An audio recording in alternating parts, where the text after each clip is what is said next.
What's up, everybody? It's L.G.I Boxing. It's a real hot day, man, but I'm out here right now. I'm down at the Pivot Boxing Gym. About to do an interview, so stay tuned.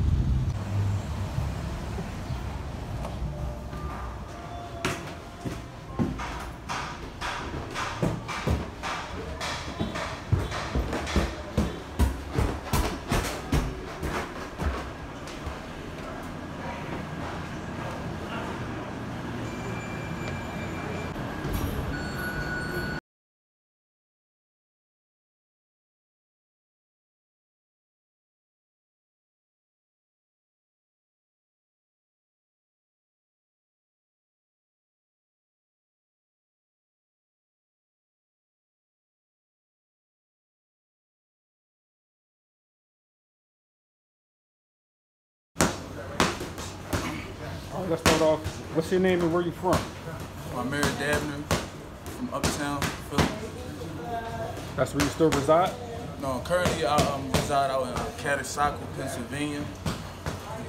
Okay. How old are you? 27 years old, 28 soon to be, October 24th. That's what's up, October 1st. For real? Yeah, Libra gang. Yeah. What do you consider a perfect day?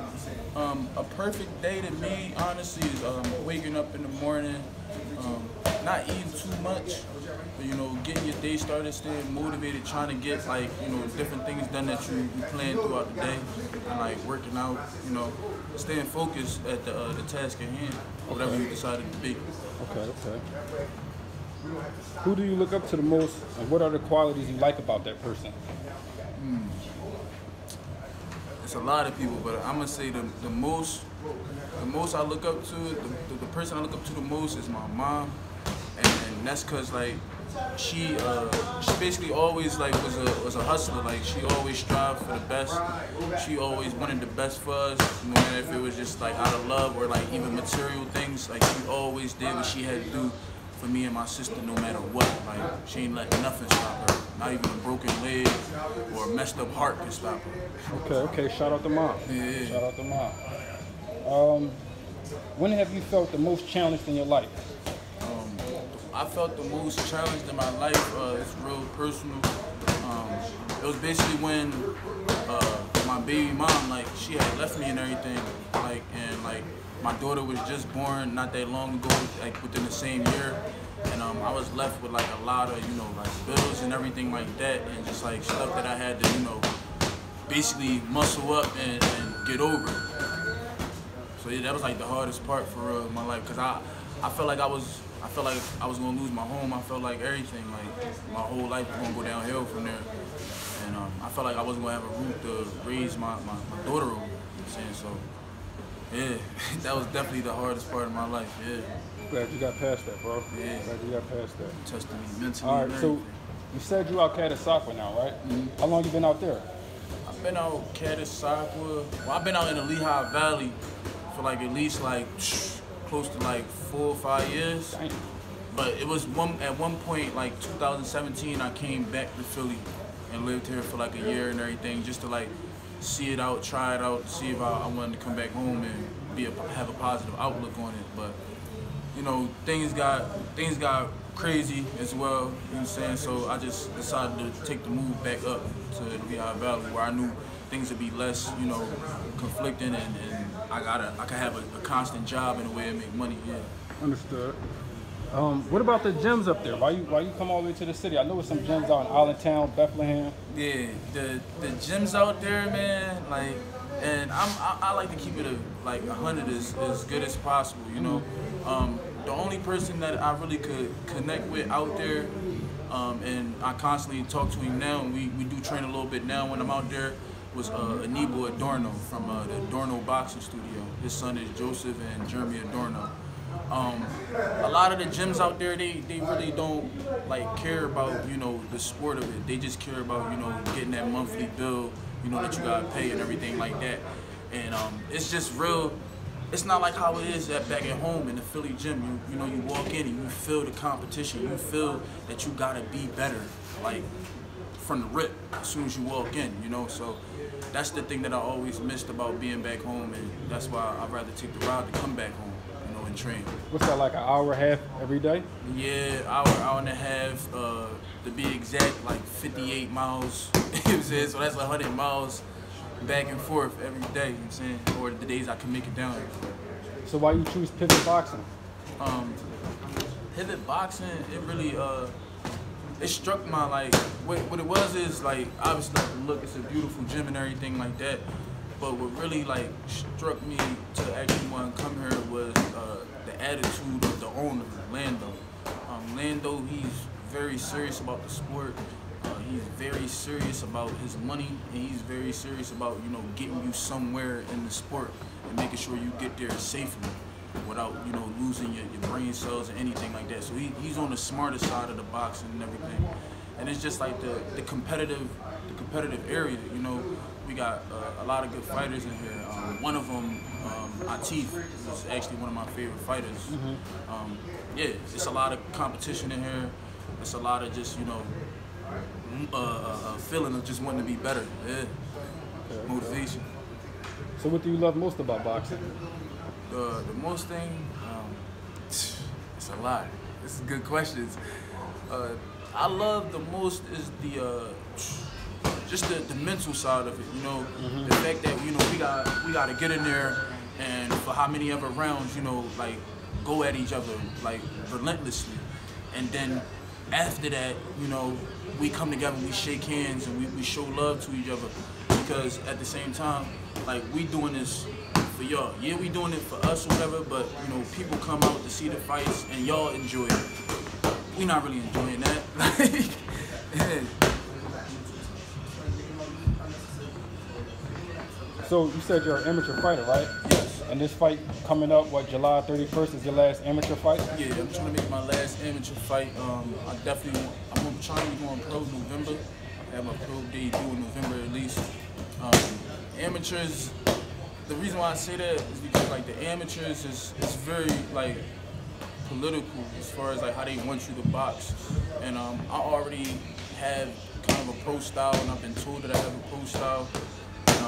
I feel as though with my experience as far as, like, sparring and going to the different gyms and actually getting to spar a lot of pros, you know, it helped me get better earlier and faster.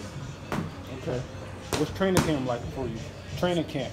Training camp, yo, it's an everyday thing. I feel like I train every day that I train like I'm in camp, even when I don't got to fight. I've been told in the past that, you know, I work too hard sometimes, but that's just me. That's just the type of fighter I am. Like, I feel like in training, you should wanna, you know, quote unquote, like, kill yourself, because in the ring, that's what that man trying to do. So you should want to make training camp hard, you know what I'm saying, so that once you get to the fight, it'll be a breeze. You got any predictions for this upcoming fight? For myself? Yeah. Bro, I need to stop it. Like, that's what I know I'm gonna get. You First know, round? it's no prediction. This stoppage. I'm trying to be done. I haven't fought in like 2 years because of the pandemic and everything. Right. So my last fight was 2019. So I've been, like, really itching for a fight and just wanting to fight. So yeah. What's your amateur record? Right now, I'm just 1-1. Okay. Yeah. Okay. How long you been boxing? I've been boxing since I was like 13. I started really taking it seriously when I turned like 19, 20. I moved up to the Lehigh Valley, and I seen that a couple friends of mine from high school was boxing, and it inspired me, because I'm like, damn, they was known for playing football. So once I seen them really get into it, something that I've been wanting to do, like, I got right on to it. Okay. My name's Rashawn and Rashid K. Yeah. Okay. What weight you fight at? Right now, I'm currently fighting at 152 pounds. Okay. Who's your favorite fighter? Yo, all right. 2 of them, right? We got my favorite fighter of all time. It's Marvelous Marvin Hagler. I love Marvin. You know what I'm saying? My second favorite fighter is Earl Spence. It's just the relentlessness for me, yeah. Okay. How would you describe your style of fighting? My style of fighting is very awkward, very, very awkward. It's unorthodox. I switch, you know, from orthodox and southpaw because I'm comfortable enough to do that. I have strength in both hands, and it's pretty much I adopt a lot of things from over the years from watching different fighters and just from learning from different coaches. I've had many coaches, so I don't look at that as a downfall. I look at that as, you know, I'm the ultimate student. So you don't know really what you're gonna get from me when you fight me in the ring. Okay. I'm gonna ask you some questions about some upcoming fights. Just give me your opinion on it. What you think about Packer Spence? Well, who you got, Packer Spence? All right. Being as though Spence your man, you gonna go with Spence? I got Spence, but you just can't underestimate Pac-Man. You know, he's still boxing actively for a reason. You know what I'm saying? Like, Pac-Man is the man. You know, Hall of Fame. You know, I don't know how many divisions. I think 8. 8.